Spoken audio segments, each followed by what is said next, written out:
for a supposed white supremacist, Donald Trump is obviously the wrong color. The Grand Wizard of Trump Tower is also devoid of much in the way of magic. He is, rather, what he has always been, an orange supremacist, believing in the power of one, and out to do whatever he can to further his own profane and deeply materialistic ambitions. That's why Donald Trump's words on Monday were many things: brash, combative, insincere, snarling, petulant, and, in many respects, utterly childish. Yet they were also calculated and disruptive. This was Trump attempting to redefine language of American politics, a continuation of the process he began when he ran for the nomination of the Republican Party.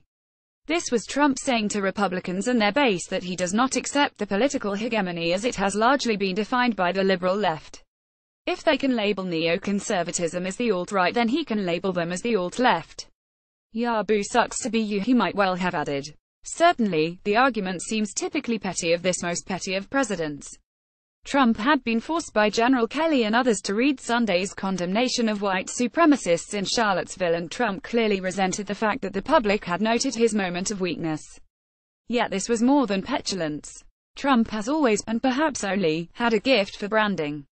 The man who turned the dull, lumpen, flat, and risible word Trump into a symbol of opulence is now trying the same in politics.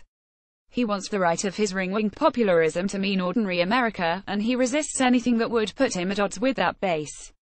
That's why he's now engaged in a battle for language. Words matter in this. Words define everything. The media have rightly concentrated their fire on the false equivalency that Trump drew between the neo-Nazis and the anti-fascist protesters, and that is certainly the correct thing to do. It cannot be stated enough that there is no moral equivalency.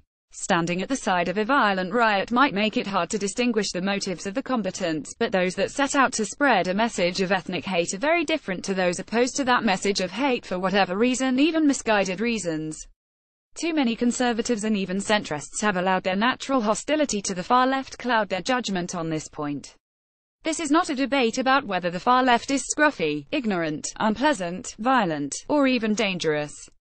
This isn't even about those anarchists that attended the march simply to engage in violence because they enjoy anarchy and violence. This is about politics, white supremacism, and the far right. We should not conflate the two, even as we're encouraged to do just that. Similarly, we shouldn't be drawn into any argument that attempts reform neo-Nazi rhetoric so it returns to the political mainstream.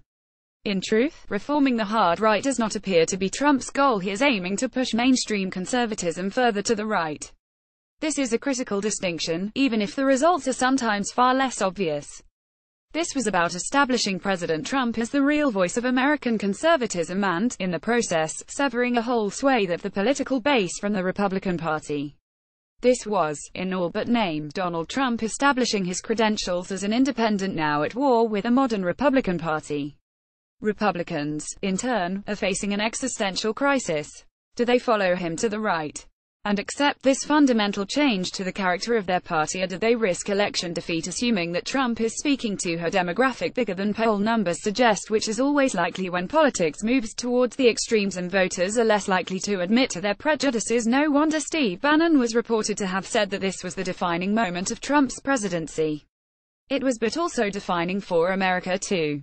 Bannon is, of course, a chief architect in the alt-right movement, and it's telling that, in the light of Trump's words, a rare interview with his chief strategist appeared yesterday in American Prospect magazine. The interview had two key moments. The first was when Bannon spoke about the far-right ethno-nationalism. It's a fringe element, he said. These guys are a collection of clowns. Words matter. Words define everything. Clowns implies something more different to mere disapproval. It implies incompetence. So, in the very moment that Bannon seems to be condemning the racists, he is really saying something else, that they are fools not because they are racists but, perhaps, because they are incompetent racists. This is the tenor of his subsequent critique of the left. The longer they talk about identity politics, he said. I want them to talk about racism every day. If the left is focused on race and identity, and we go with economic nationalism, we can crush the Democrats. If Bannon can be said to have a shtick, then this is it: the ability to dress old politics in new language. Racism is one example of old politics. It is convenient to Bannon in two ways. Overt racism attracts the main force of the opposition, but those that use accusations of racism as a weapon also politicize it, rendering it all but impotent. Again, words matter. Words define everything. Both Trump and Bannon are adept at these linguistic tricks, changing the language to make opinions previously held as risible suddenly sound like they are part of the mainstream. Bannon would never admit openly that the nation-state controlling immigration for economic reasons leads to the same results as white nationalists controlling immigration for ethnic reasons, but, to put this crudely, this is a way to achieve the goals of white supremacism without the overt racism.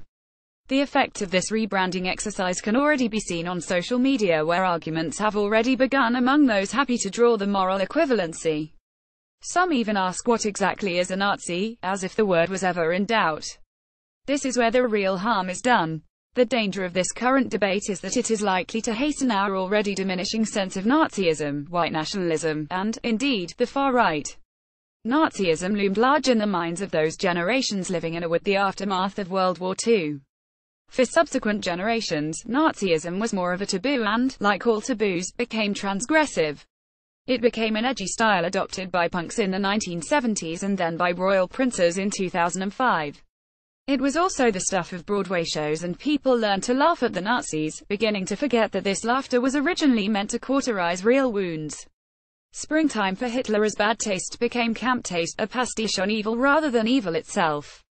By the time Quentin Tarantino made Inglourious Basterds in 2009, the Nazis were reduced to caricature and simply another extreme aesthetic to tap for effect.